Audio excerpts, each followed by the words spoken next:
the industry keen to build on the success of the last year?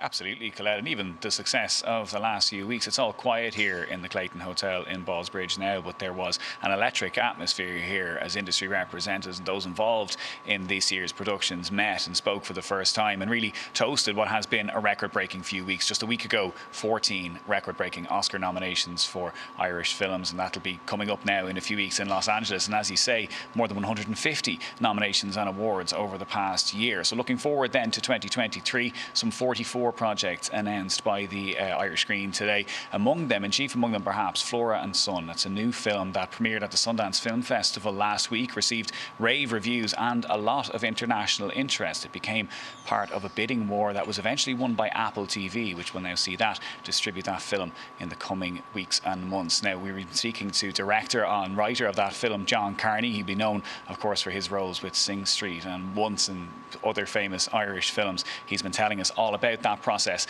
last week.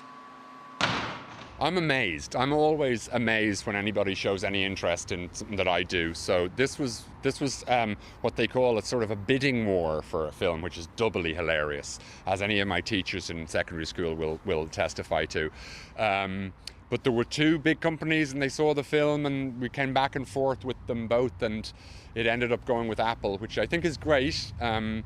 It'll mean that I think probably more people will see this film than any film that I've ever done. Obviously, Apple are a fairly popular company. To get people to see your work is what it's all about in the end.